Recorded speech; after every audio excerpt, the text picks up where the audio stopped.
Are you by yourself right now? No, I don't mean are you alone. I mean, are you the only one in your organization managing partnerships? I know I am. In that respect, we aren't alone. In a recent survey of 664 professionals by Hubspot and Partnership Leaders, 59.6% of the respondents reporting having at least one employee working full-time on partner operations. The report went on to share some pretty interesting findings with regard to the size of partner ops, the different kinds of partnerships, and the metrics involved and the impact all of that has on company revenue. Want to know more? That's what we're covering on today's episode of Partnership Unpacked.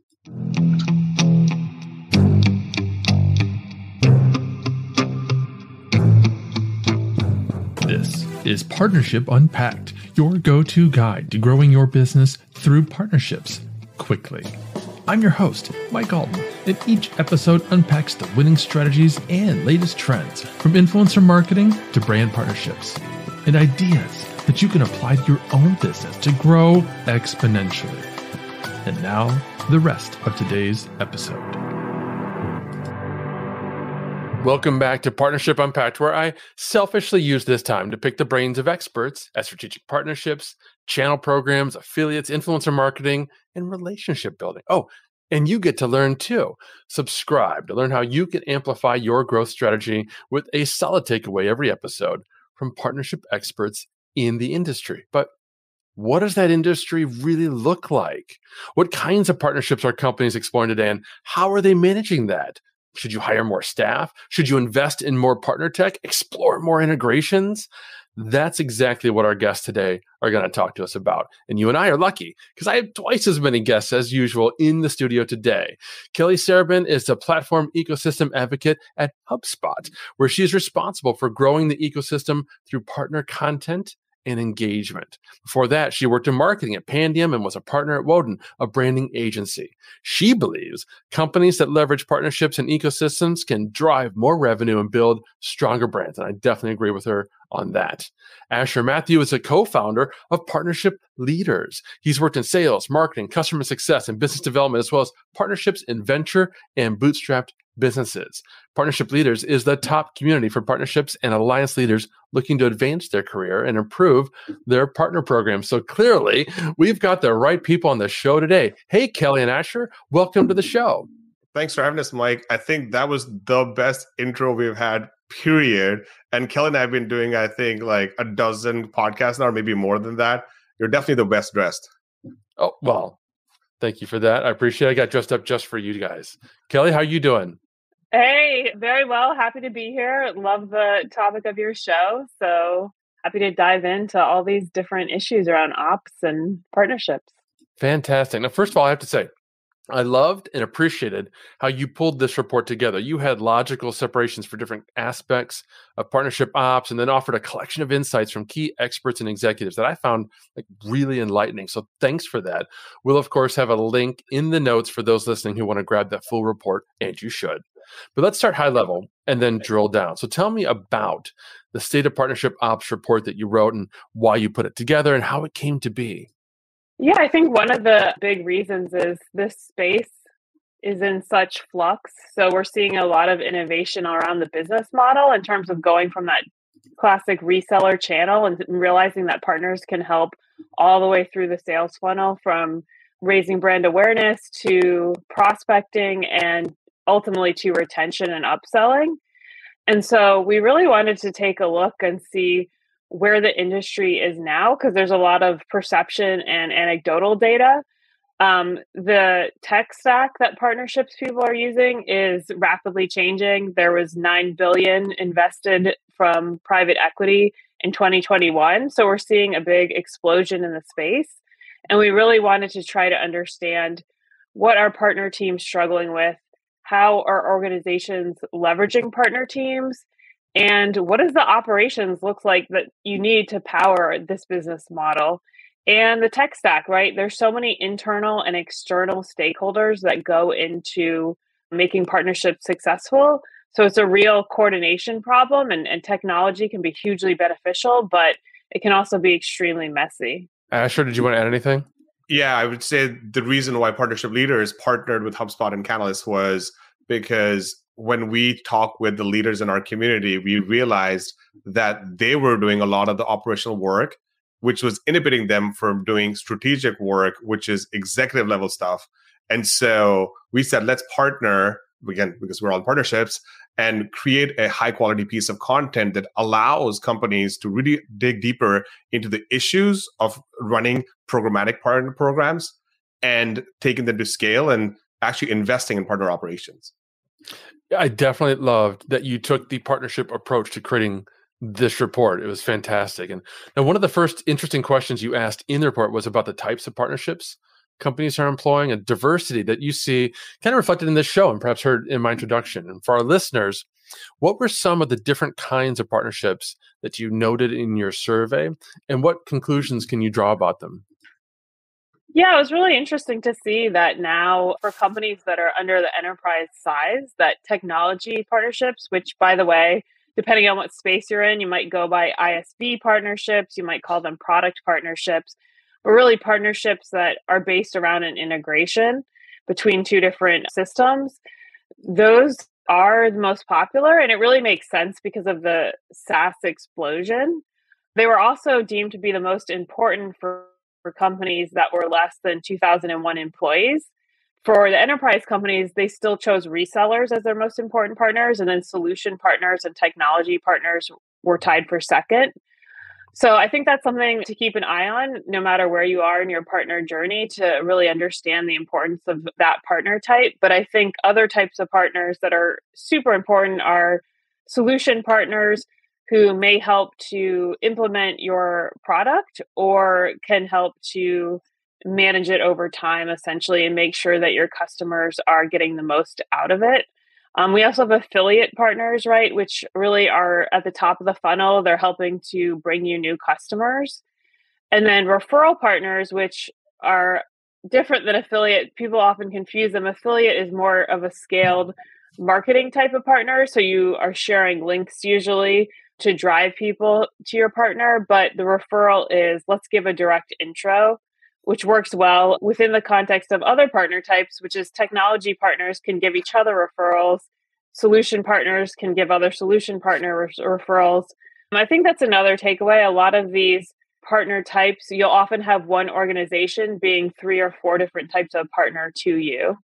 Yeah, that's something that I noticed, that importance of integrations. Here at Agorapulse, we're a SaaS company, and it's something we hear from our sales team, from their prospects all the time. One of the first questions we're asked is, well, who do you integrate with? What integrations do you have? I think you linked to a MarTech survey that shows just how important integrations are in that SaaS space. Asher, did you have anything to add?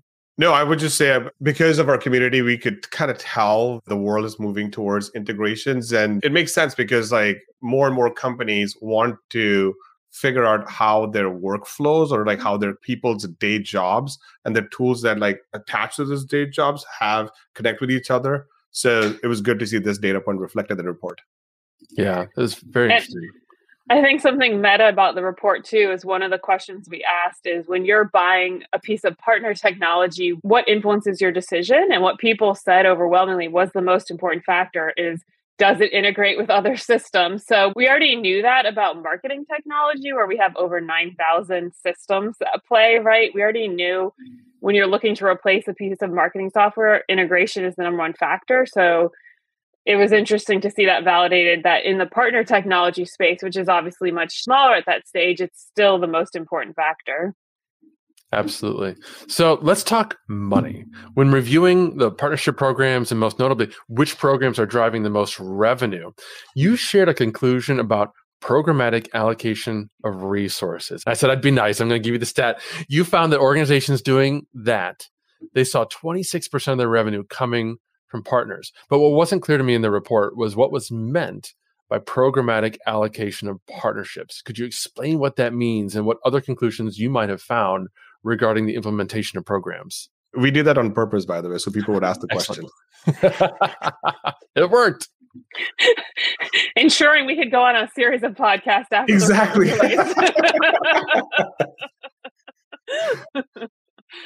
So you got to answer the question. Yeah, I think this is so important. So the programmatic allocation of resource is every partner program, right, has certain benefits that they're going to be offering to their partners. And these are go-to-market benefits, but they're also technical benefits. For example, insight into the product roadmap, help on their integration. If someone else builds it, you still need to help with your APIs, give back advice.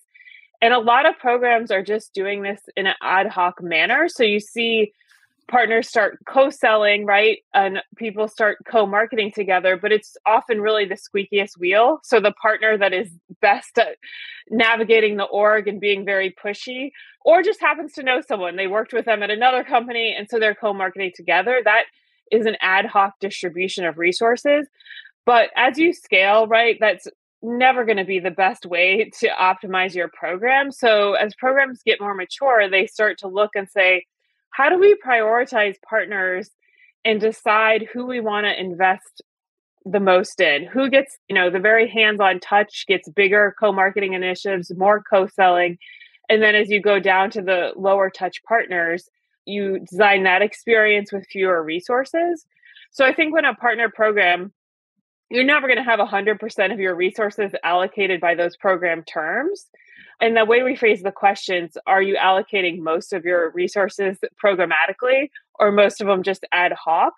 And as you noted, we found that the ones that have the mature programs and are doing that in an intentional and strategic way are driving the most revenue from their partner programs. Got it. So if I wanted to do co-marketing ebooks, that's how I'm going to do partnership with technology SaaS providers in my space. Instead of just deciding to do one here, one there, I would say we're going to do one a quarter in 2023 with these kinds of partners. That would be, if I'm understanding correctly, an example of programmatic allocation. And I'd have decided in advance, what that involves, how much money we need, time, and so on. Is that right? Yeah, if you decided upfront, this is the criteria of how we're going to pick which partners can have this opportunity with us. And then obviously the ideal formation is you tie those criteria to your strategic priorities of a company, and then extend that out past the ebook to all your co-marketing with partners and co-selling, and kind of dovetails those together. But exactly right in terms of like what it would look like across one bucket. Got it. I can give a different example. If you look at most companies that are following the account-based sales and marketing program, right?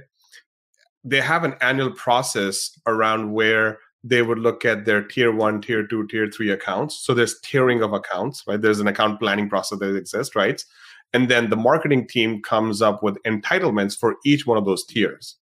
Those entitlements include, are we going to invite these people to experiences? Are we going to comp their tickets? Are we going to go to our conference? Are we going to send them gifts? Are we going to send them ebooks? Those entitlements there, right? So if you look at the tiering process and the entitlement process, so we're just calling the entitlement process the programmatic spend. Now, the example that you gave, right, where you're like, hey, I'm going to have 4 different ebooks and they're just going to be on a calendar. To me, that's like a campaign calendar or a content calendar, right? But how are you going to activate that content? With which partner you're going to go activate? Are you going to give some people podcasts versus some people a book signing thing? Like there could be other ways, right? But what we're advocating for is that right as soon as you have a little bit of repeatability in your program, because what happens is these partner programs start as an experiment, right? Like there's like 7 different partners. I'll give the typical B2B venture-backed scenario, right? Funding announcement is made. And then 5 different partners call the CEO up and say, hey, we'd love to partner with you. The CEO goes, well, I don't really know who to work with this. Let me go hire a partnership person. And then they go fire a partnership leader. And then that person comes in and does a whole bunch of like wacky jobs, right? Because they're just trying to figure out how to create some revenue, right? And then they're just doing ad hoc like experimentation. But at some point in time, once there is a line of sight to revenue, there is then a line of sight to repeatability. And then once the repeatability kicks in, you should be looking at tiering partners, and you should also be looking at programmatic spend, because that whole motion is going to put some stress on the organization, because the organization is also trying to figure out their direct go-to-market repeatability. I think actually you just described what happened when I was hired, right? It's a very all the time. Yeah. Yeah, and it's still happening. But I want to turn now to the next topic that you talked about in the report. You were discussing deficiencies in partner programs. And at that point, you'd reported that 71% of organizations are unable to track the full ROI of partner activities due to those deficiencies. What were some of those issues, and why are they having such an impact on reporting? I think one of the big deficiencies was actually the lack of internal expertise on partner operations. So, partner operations specifically is a much newer field. If you look around to try to find a senior leader, it's hard. That talent is in demand because you need someone who understands RevOps, but who also understands partnerships, right? And ideally understands whatever particular space you're in, because partners always looks a little bit different. So it's really hard. And I think when you don't have that expertise, as Asher said, it often ends up being the partner leader who has to take that on, because they are the ones that know if you can't prove ROI, your program won't be long for this world, because when things get tough, your executives are going to cut it. And so it's a struggle to take that on if you're not already an ops person. It's a very hard problem because the partner tech stack itself is relatively immature. We have some mature products that were built for the reseller channel, but all the newer ecosystem tools, many of them were founded 2 or 3 years ago. So it requires a lot of work. And so that was definitely listed as the biggest blocker. But then the other two, which I'm sure you've heard from other guests before, is internal alignment across other departments and executive buy-in. And mind you, I think these tie back to the lack of being able to show the ROI, of course, because that's what you need in order to get executive buy-in and also to get other stakeholders saying, hey, we want to change our processes to roll in partners. I would just add to the leader side, the partner leader side of this is not enough leaders are pushing rigor up front. Because if a sales leader comes in, the first thing they do is they say sales process. Stage 1, 2, 3, 4, 5. Here's how we measure. Here's how conversion rate looks like. There's enough empirical data in the marketplace around how much time each and opportunities should stay in each stage, right? They have rigor. That rigor is just not widely, I would say, executed inside of companies today, but it's the partner leader's responsibility, because then they do this like shiny object syndrome thing, right? Where they're like this partner, that partner, et cetera, et cetera, et cetera, et cetera, right? I just feel like if there was more rigor established up front, then this problem wouldn't exist. And they would effectively be able to say, like, we're going to get revenue, then we're going to get repeatability, then we're going to push all this stuff with rigor, and that's going to equal resources. Because the other executives are doing the same thing, right? The marketing executive is doing the same thing, the customer success executive is doing the same thing, and the sales executive is doing the same thing. So if they just do the same thing, they're going to find an unlock on resources. And do you think that's just a reflection of the immaturity of the partnership industry? Because I know that was a kind of a recurring theme in the report. Yeah. So the qualitative side of this thing would be that there are a lot of, let's call it, partner leaders that have the channel background. And channel was looked at a very transactional way, right? So the channel leaders were just acquisition leaders in a way. And in most cases, they were outside or field SDRs in a way, right? Because like some of them carried quota, some didn't, some found opportunities, some didn't. Like there was just a lot of like, but the partner leaders are actually looking at the customer journey and also implementing the partner journey along the customer journey, which means there's a pre-sales part of the journey and then there's a post-sales part of the journey, right? And then how does this like journey look like, and how do we augment this journey with the customer journey and bring these, like, let's say, quote unquote, two funnels together? And that when that happens, like if you just do that in a loosey-goosey manner, you're going to confuse everybody in the organization, right?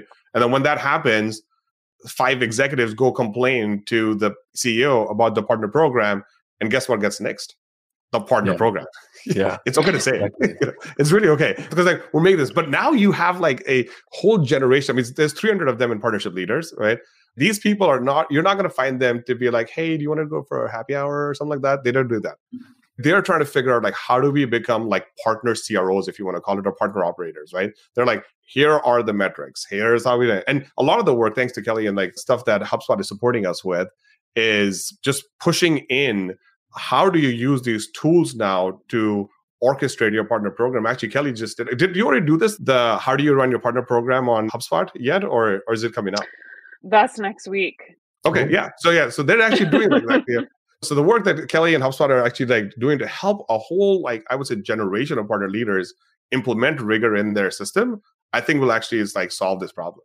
I love this conversation, and I love the segue that you just teed up for me, because you're talking about the approach from channel partners and how they're not really attributing and they're not putting in the rigor like you said. And I've got a message from our CMO who's talking about basically the same thing when it comes to social media. And shame on us, because social media is not new. Social media has been around for a long time, and we're not treating it like the channel we should. So let's hear from Daryl Preo.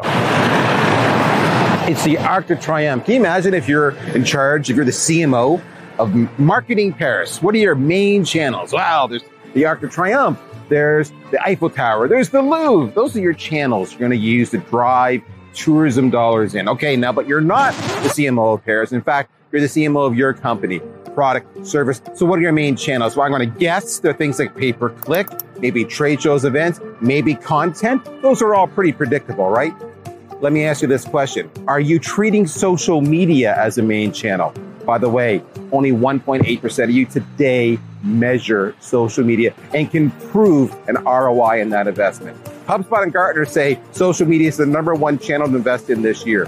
Are you doing it? If not, I can tell you why. You're not doing it because you don't have the tools, you don't have the mentality, and that's okay. We've got you covered. You change the mentality, we'll give you the tools. WordPulse tracks all the ROI for you. One place to manage all your social media activity, your #1 channel. Change your success. Treat social media as a channel, one CMO to another. My name is Daryl. I'm with WordPulse. I'll talk to you soon.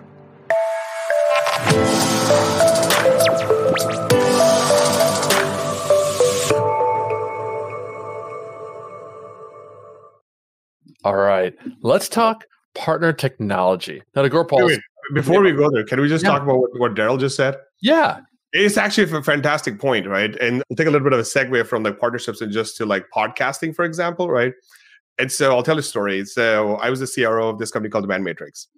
And I joined this company and literally like we are in COVID. And I'm like, fantastic. A company is going to go down on my watch. My entire record is ruined, right?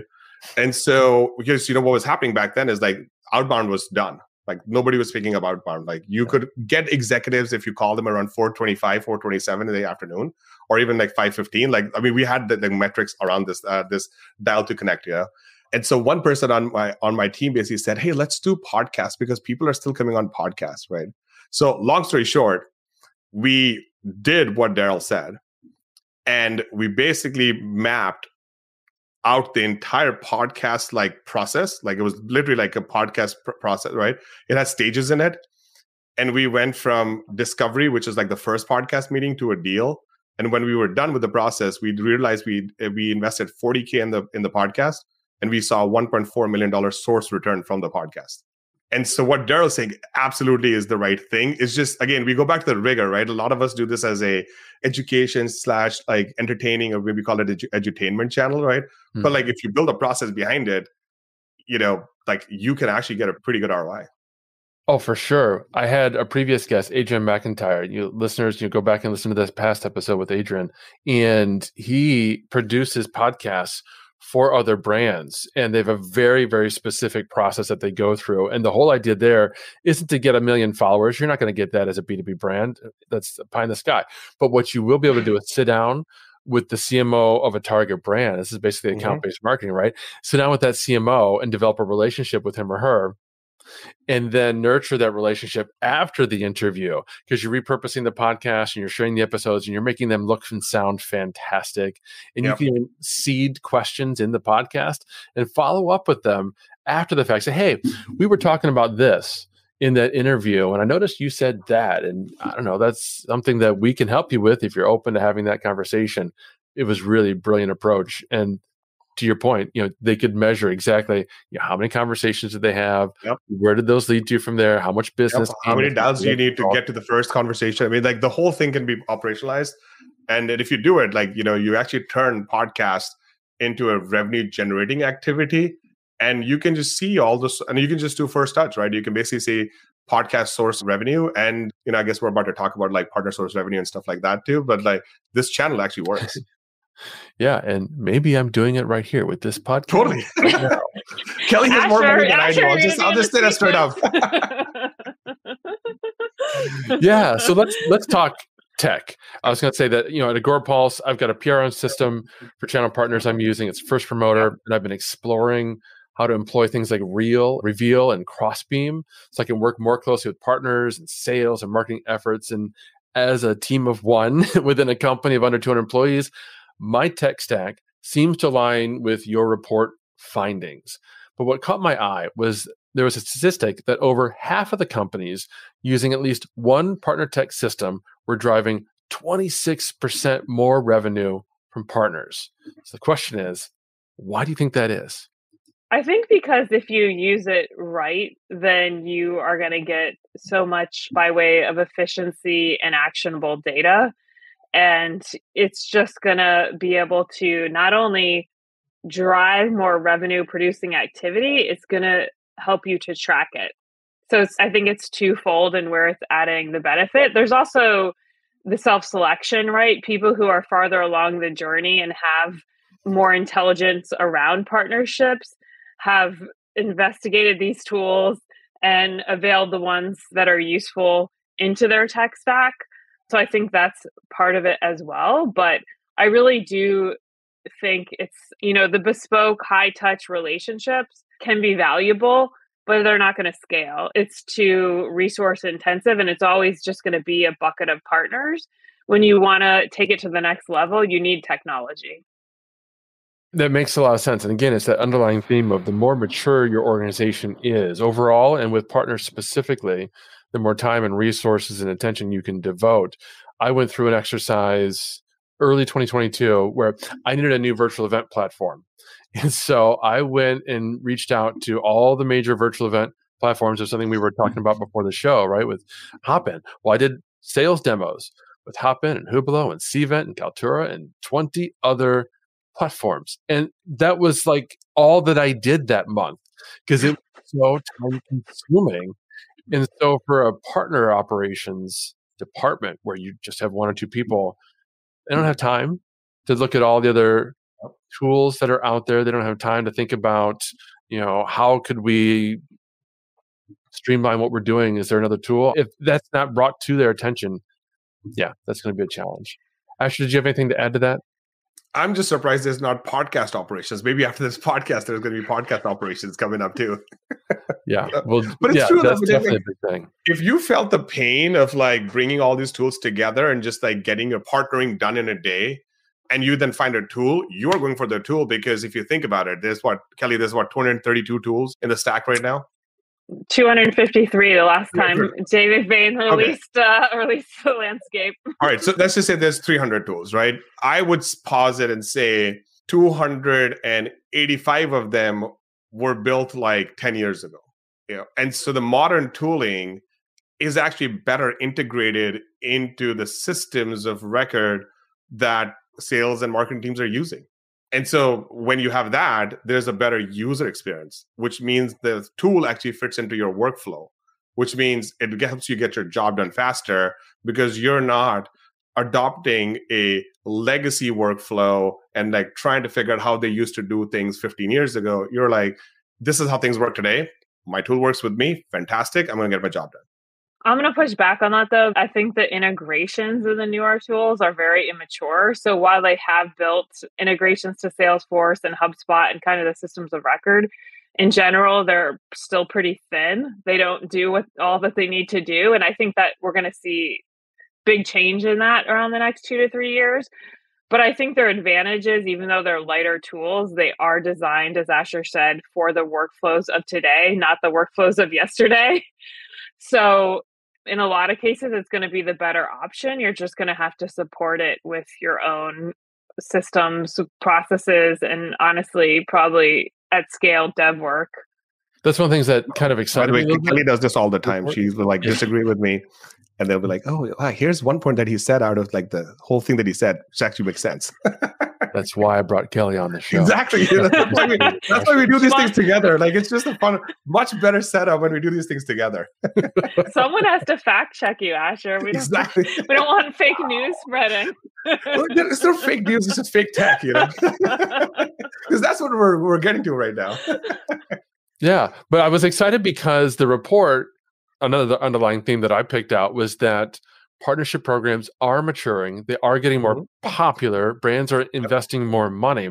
And so to take that comparison to the virtual event space again, due to the pandemic, the virtual event industry exploded and resources poured into those platforms. And that was one of the reasons why I did that exercise last year, was because there had been so many changes in the previous 18 months, so many improvements and developments to virtual event tech, that I needed to go back and do my due diligence. The Hey Summit and many other platforms that I'd used years prior were totally different now. So I'm excited that hopefully that's happening with the partnership tech space.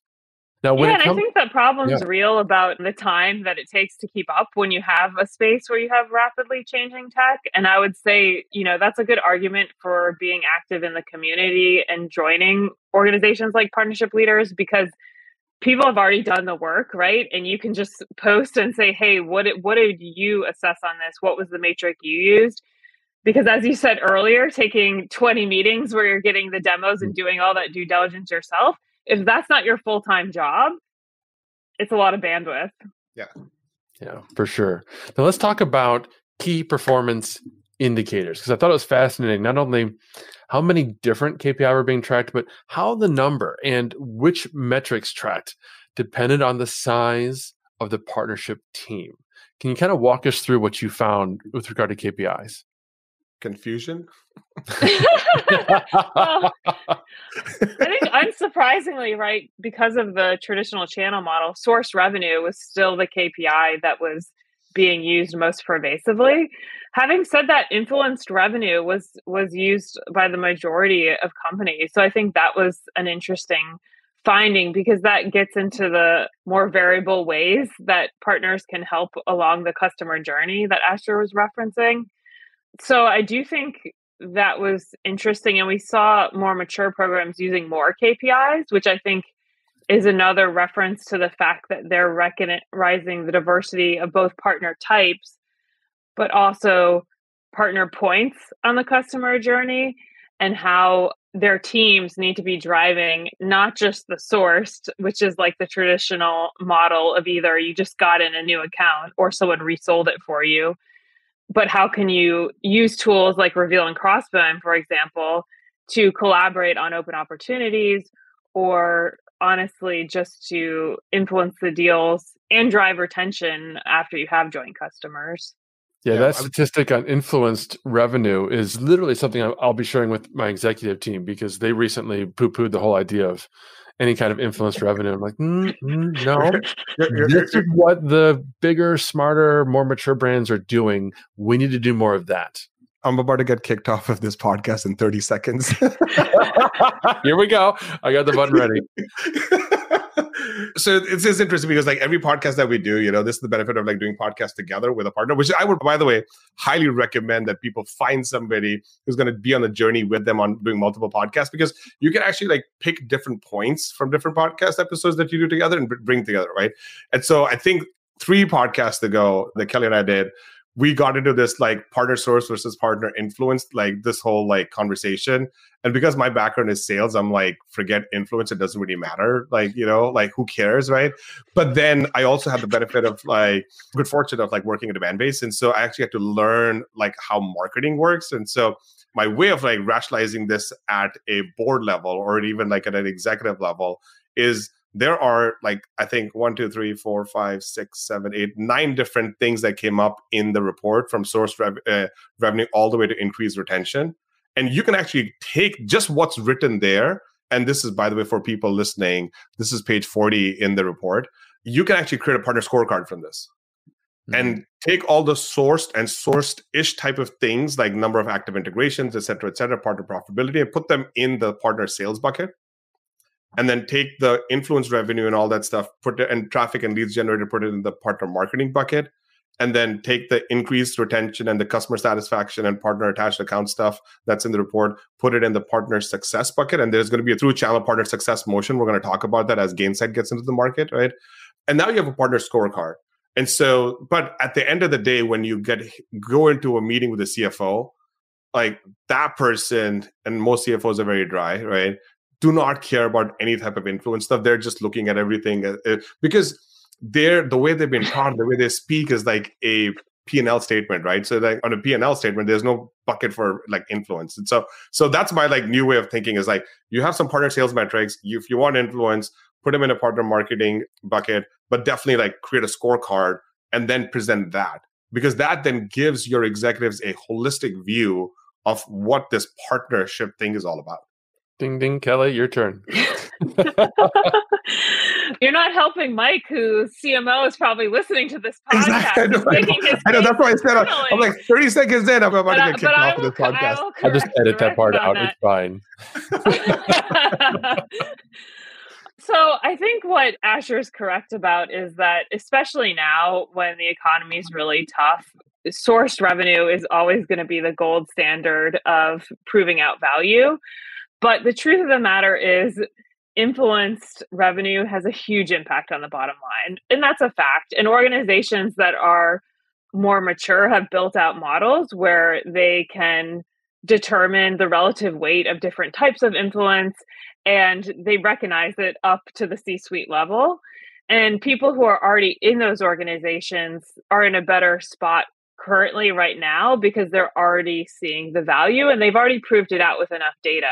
If you're starting at the top of the journey right now, it's a lot harder because everybody's kind of in conservative mode, risk adverse, trying to really focus on the shorter term, right? That's just human nature. When times are tough, people start to think shorter term. And so it is going to be a more challenging thing to implement in your organization right now, but we do know that it is having an impact. So in a sense, you're doing it at your own peril if you just turn away from that fact. It's kind of when marketers talk about dark social, right?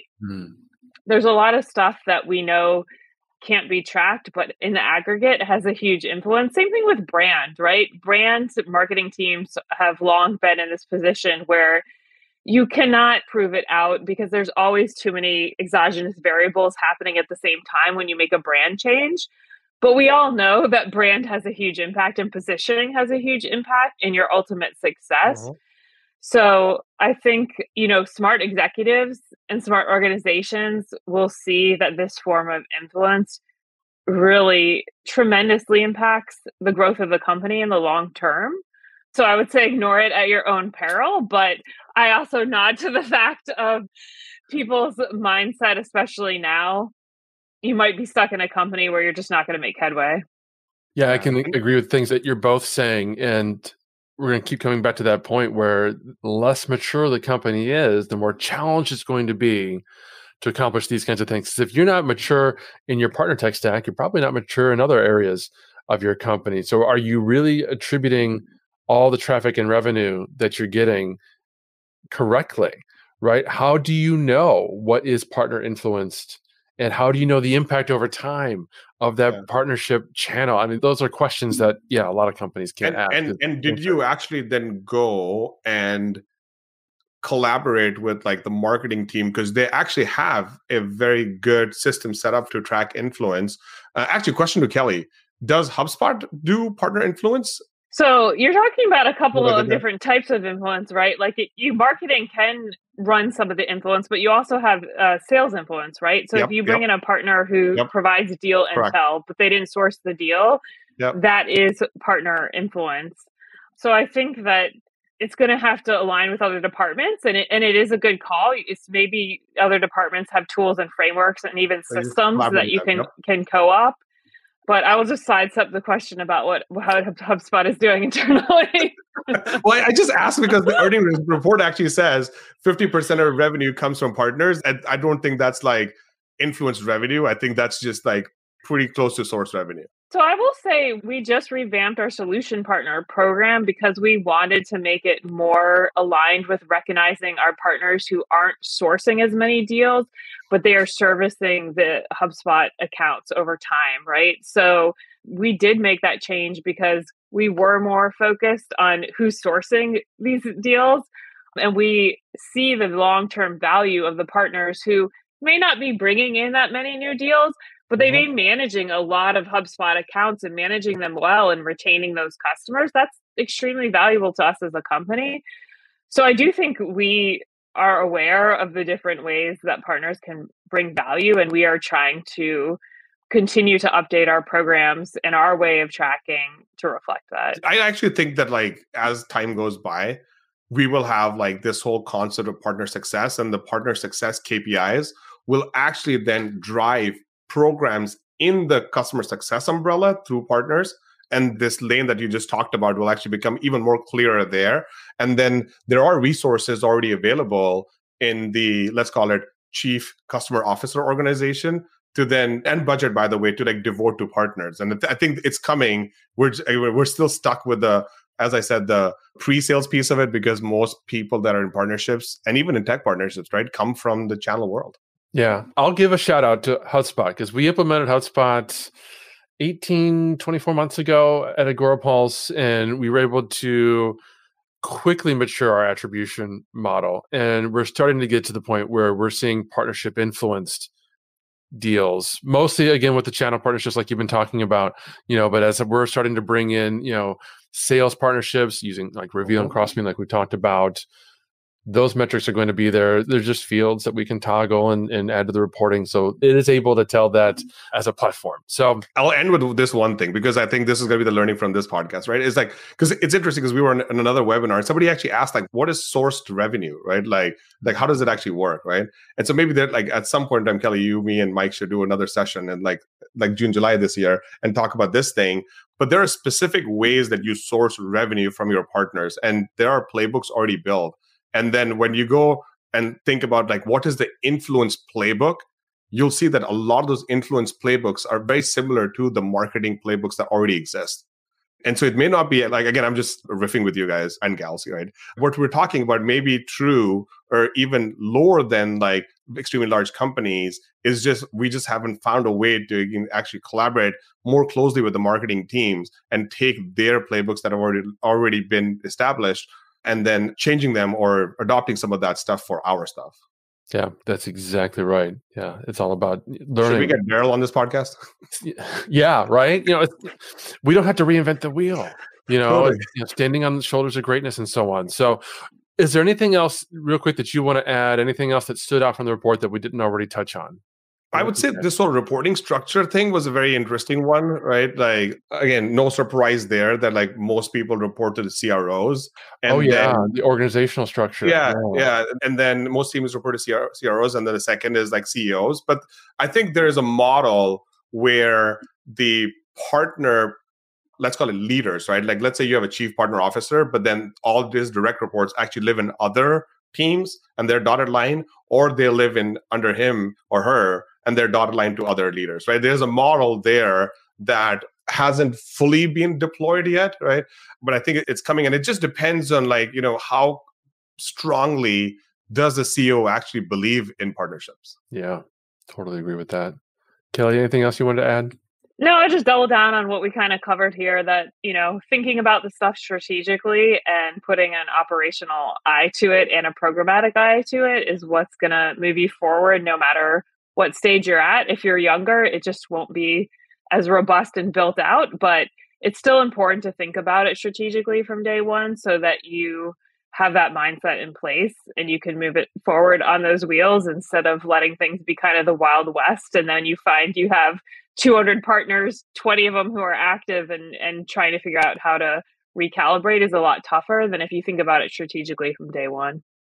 Couldn't agree more. Love it. Guys, this has been such a fun geek out session. I appreciate that.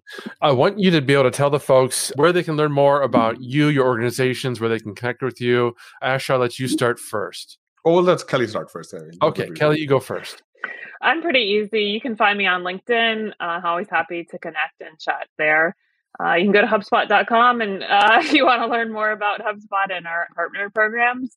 If you're in MarTech, Service Tech, or Sales Tech, always happy to connect on that. Partnership Leaders needs to pay Kelly more so she can say, we can also find her in the PL Slack. That's true. I am always in Partnership Leader Slack. You can DM me there. Sometimes people are like, you're in our Slack more than you're in your own Slack, So it's funny. We totally appreciate all the support that she and HubSpot are giving us. For me, Partnership Leaders is www.partnershipleaders.com. Again, you can find me on LinkedIn, but I would highly encourage you, if you're in partnerships, to think about joining a community where you have a safe space to have the conversation or maybe have hard conversations. And you'll find like deep connections because the people who are at the leading edge of building modern partner programs are all in there. They're figuring it out. And we created the space for you all. And then the last plug I'll make is our conference is coming up in August, and it's called Catalyst. And it's a home for new ideas and people, again, forming deep connections. And so you can find more information about that on www.joincatalyst.com. Love it. And Catalyst, is that virtual or in person? This is in person, and it's in Denver. We did it last year. We budgeted for 200 people and 450 showed up. And this year we want to budget for 750, but if 1,000 show up, like we won't have the same problems that we had last year because we literally had to tell people, no, you can't come. And that's pretty sad when you're trying to create an industry conference. That's okay. That happens. That's a good problem to have, right? Too many people are interested. Love it. That was a humble brag from Asher. Yeah. Actually, if you were the person who actually had to say no to people when they're like, I will pay $3,000 for this ticket, right? You would be like, then there's not a humble brag. It's actually sad because you're like, as a revenue leader, you're like, oh, well, there's a lot of money. I could take this, right? But then you're like, well, there's the fire marshal on the other side. They're going to kick us out. And you're like, oh man, this person's really nice. They would be awesome addition to the whole group. So yes, sometimes I do humble brag, but not at this one. Right. Love it. I'm definitely going to look into coming to that conference and joining Partnership Leaders. Thank you both so much. Folks, that's all we've got for today. Please find us on Apple, drop us a review. Love to know what you think. We'll see you next time. Thanks for having us. Thank you for listening to another episode of Partnership Unpacked, hosted by Mike Alton and powered by Agorapulse, the #1 rated social media management solution, which you can learn more about at agorapulse.com. If you enjoyed this episode, please subscribe on your favorite podcast player. Be sure to leave us a review. Your feedback is important to us. And if you want to be part of our audience during live broadcasts, take a look at our calendar at agorapulse.com/calendar. Until next time.